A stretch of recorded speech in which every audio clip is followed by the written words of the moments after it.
무궁화 꽃이 피었습니다.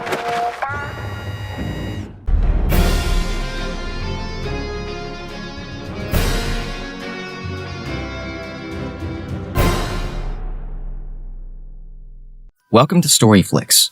We will explain the first part of Squid Game. Squid Game is a Netflix original series about people who have all struggled financially in life. They were then invited to play a mysterious survival competition with deadly twists. How terrible is this bloody game? Let's find out in Squid Game, Part 1. Squid Game begins with a man named Gi-hun, whose life is quite sad. After being fired from his job, he now only works odd jobs. Gi-hun lives with his mother after officially divorcing his wife, who has remarried another man and brought their daughter with them. However, he still tries to be a good father to his daughter and always makes her happy. Gi-hun intends to buy an expensive birthday present for his daughter. He even dared to steal his mother's money and use it to gamble on the racetrack.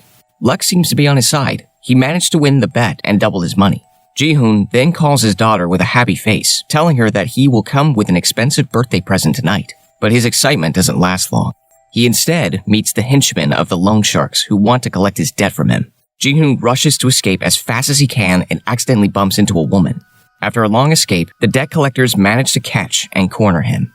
He promises to pay off his debt soon and intends to pay half his debt using his money.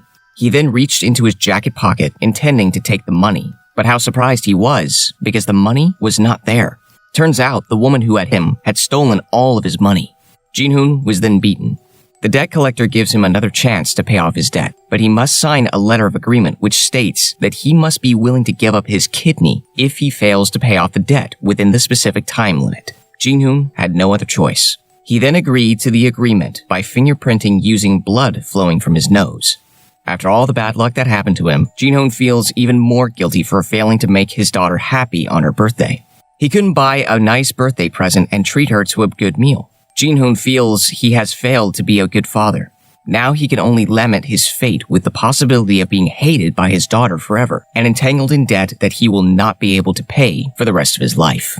However, Gi-hun gets a glimmer of hope when a handsomely dressed man approaches him while waiting for a train at the station. The man said he could get a fantastic amount of money and pay off his debts if he was willing to join a game. The mysterious man then gave a phone number and asked Gi-hun to call the number listed there. That same night, Gi-hun tries to call the phone number given by the mysterious man at the station and decides to join the game. He was waiting for a pickup truck on the side of the road. Not long after, the car arrived. Gi-hun gets into the car and sees everyone in the passenger seat sleeping. It turned out that they were being sedated to keep the location of the game secret. Not long after, Gi-hun was then drugged and all his belongings were also confiscated. Gi-hun wakes up on a bed in a large room. The other participants then woke up after hearing the loud sound of classical music. He notices that all the participants are wearing the same clothes with different numbers. There are 456 participants. He was the last participant to join. Elsewhere, the organizers of the game were seen wearing red costumes and masks. They observed the participants from a computer screen led by a masked person wearing a brown outfit named Frontman. Gi-hun was joined by other participants, including Sang-woo, his childhood friend who stumbles upon a money laundering case, a grandfather named Il-nam, who is sickly. There's also a foreigner from Pakistan named Ali, and a gang member named Dak-soo. In addition, Gi-hun meets a woman who claims to be a single mother named Min-young, and a woman from North Korea, Saibyo, who stole his money while running away from debt collectors. However, when Gi-hun was venting his anger at Saibyo, suddenly the door opened and masked staff wearing red costumes entered the room. One of the staff then announced that the players would be participating in 6 games over the next 6 days, and the winners of these games would get a fantastic amount of cash prizes. The staff then asked all participants who would participate in the game to sign a letter of agreement containing 3 articles. First, players must not stop playing. Second, players who refuse to play will be eliminated. Third, the game can be stopped if the majority agrees. Gi-hun looked confused before affixing his signature on the paper. But then he saw the grandfather who seemed to have made up his mind to follow the game, and he signed the agreement. After confirming their agreement to participate in the game, the participants were directed to a pink room with unique decorations. They were then asked to stand facing the wall one by one to be photographed. Later, these photos will be displayed on the screen as the game progresses. After finishing, the participants would then ask to climb the stairs to the first game's location. After arriving at the location of the game, the participants were still wondering where they were. Then came an announcement explaining the rules of the first game. The first game is a green light, red light game. The rule is that if the big robot at the end of the field faces a tree and says, the green light, then the players must run until they reach the finish line at the end of the field. On the other hand, if the robot turns towards them and says, red light, all participants must stop and not move an inch or be eliminated immediately. It looks simple enough, but the reality is far more terrifying. Because what is meant by elimination in this game is that participants who move not according to the rules will be immediately shot dead. All participants panicked and ran towards the gate, but they were immediately fired upon from various directions, and the number of players was reduced very rapidly. The game was finally continued with the remaining players who were still alive. Gi-hun and the others struggled to keep up with the game, although all around them, the corpses of the other eliminated participants were littered. The participants who managed to reach the finish line before the time ran out were declared to have passed and were entitled to participate in the next game. Il-nam looks happy that he made it to the finish line. Dak-soo and Saibyo also managed to cross the finish line, followed by Sang-woo. Gi-hun is still left behind on the playing field. And when there were only 20 seconds left, Gi-hun almost fell when suddenly the robot said a red light and started to turn around. Luckily, Ali saved him, and they both made it to the finish line on time. The participants who were still in the arena when the time was up were immediately eliminated and shot to death. After the first game round was over, the participants were directed back to the big room. Of the 456 participants, now only 201 were left. Seeing the terrible incident that happened to the other participants, all the players who were still surviving became panicked and frightened. They then agreed to vote to stop the game. Prior to voting, the committee informed that the prize for the winner who made it to the last round had already reached more than 25 billion won, and if they decided to quit the game, the participants would not get a penny.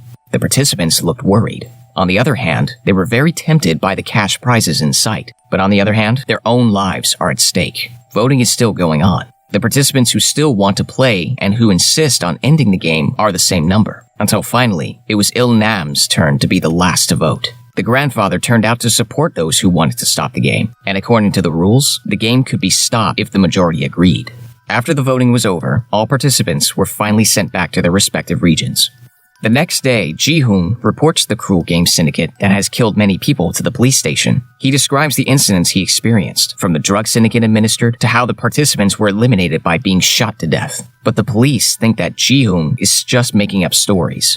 Annoyed that he was considered a liar, he handed them the card the man gave him the other day. He asks the police to call the number listed there. After the police called the number, it turned out that the number belonged to an ordinary woman. Gi-hun was finally expelled from the police station because all his words could not be proven. After Gi-hun left, a policeman named Jun-ho just arrived at the police station. The policeman seemed interested in the name card that Gi-hun brought and asked the man's identity to the police. Jun-ho seems to know something about the ruthless game syndicate because his long-lost brother also has the same ticket as Gi-hun. Jun-ho assumes that his brother is in the same location. Elsewhere, Gi-hun is very worried when he doesn't find his mother at home. He finally gets the news that his mother is being treated at the hospital. The doctor who treated his mother told him that his mother had been suffering from acute diabetes for a long time and needed surgery immediately. But her mother decided to go home because she couldn't afford to pay for the treatment at the hospital. His mother's words suddenly make him sad and disappointed in himself. Gi-hun then tries to borrow money from his ex-wife to pay for his mother's medical expenses. But when he got there, he got insulted and cursed by his ex-wife's husband. The man kicked him out of his house, even forbidding him to meet his daughter. Gi-hun is instantly furious and beats the man, but his daughter saw the incident, and Gi-hun immediately left. Finally, Gi-hun realizes that he is on the brink. As the organizers say in the game, he has to face the harsh reality. He is threatened with losing his daughter and his mother, who is now suffering from a serious illness. On top of that, he still has to deal with his debts. Gi-hun and the other participants also faced the same harsh reality, mirrored in accumulated debt and trapped in a situation on the brink. After thinking it over carefully, they finally decided to return to the game. That night, they waited at the designated place and were picked up by car like when they first joined the game. But this time, the participants were more prepared because they already knew a little bit about what would happen next. On the other hand, Jun-ho secretly tails one of the cars and sneaks into it. He was desperate to enter the location of the game to find the whereabouts of his brother. Jun-ho manages to incapacitate a committee, then disguises himself as one of the organizers in the game, wearing a mask. The committee then gathered all the participants in a room and changed their clothes. Unbeknownst to the committee, it turned out that several players had prepared themselves by smuggling sharp weapons and small items that might be used in the game. Of the previous 201 participants, only 187 people decided to enter the game again, and the total prize money earned was even more increased. At the same time, Gi-hun, who looks confused, tries to carry out his role as a game committee. After that, Min-young, who was in the toilet, was surprised by the appearance of Saebyok, who intended to infiltrate the air vent to investigate what the committee was doing in another room. Saebyok, who peeked through the air vent, saw the organizers were making a lot of cotton candy. Saebyok is still thinking about what game uses a large amount of cotton candy. But a committee member suddenly came, and Saebyok rushed out of the ventilation hole so she wouldn't be caught peeking. The next day, the participants were directed to the game arena. Sang-woo had time to ask Saebyok about what she saw in the other room last night. He thought the game this time was also a childhood game, like the first game. Saebyok said she saw the organizers make a large amount of cotton candy. Sang-woo's estimate was right. The man then recalled his childhood game about scrapping the shapes printed on the cotton candy chips. He then takes the form of a triangle because it is the easiest shape to scrap, but he doesn't tell his other friends about it and lets them take a difficult form. Gi-hun gets an umbrella shape and Il-nam gets a star shape. The participants have 10 minutes in the game this time. Participants who fail to scrap the pattern from the slabs of cotton candy will be immediately eliminated by being shot at by the committee on the spot. Suddenly, this makes the players panic in fear. They were also very careful to scrap the shape of the slab of sugar so that it would not be crushed and eliminated. Min-young, who managed to smuggle the match, secretly heats the tip of the needle so that the cotton candy melts quickly, so it's easier to scrap the pattern inside. The players who took on easy shapes, such as triangles and circles, managed to scrap it off and completed the game, including Sang-woo, Saebyok, and Ali. At the same time, Junho is suspicious because he looks confused about carrying out his duties. There are only 3 minutes left, as Gi-hun and the others are still trying to scrap the shape in their slabs of cotton candy as they get tough shapes. Sweat is pouring on Gi-hun's head because there was little time left. Drops of sweat that fell on his cotton candy got him a brilliant idea. He finally realized that the pattern was already printed on the back of the cotton candy, and they just needed to lick it off. Gi-hun started licking his cotton candy quickly so he could finish the game on time. Il-nam and the other participants who noticed Gi-hun's trick began to follow what he was doing. Gi-hun and several other participants managed to finish the second round of the game and were entitled to advance to the next stage. However, one participant failed and tried to fight a committee member by sticking his needle into the committee's mask. The match even made the other committees execute players who had not finished the game so that no more participants took up the fight. The contestant who fought earlier managed to grab the committee's rifle, then pointed a gun at him. He then told him to take off his mask. The committee then took off his mask, and another committee executed the player. But then, Frontman entered the game arena and immediately shot the committee, who took off his mask. Apparently, the organizers also had to follow the same rules of the game organizers, which prohibit them from taking off their masks or revealing their identities in the game arena. The organizers are only allowed to take off their masks in their respective rooms because confidentiality is highly respected in this game. The Squid Game Part 1 ends. There's still a big question about the mastermind behind this cruel game, and what happens to Gi-hun and the others in the next round. Of course, the most curious thing is who will win the game and manage to get billions of won in prize money.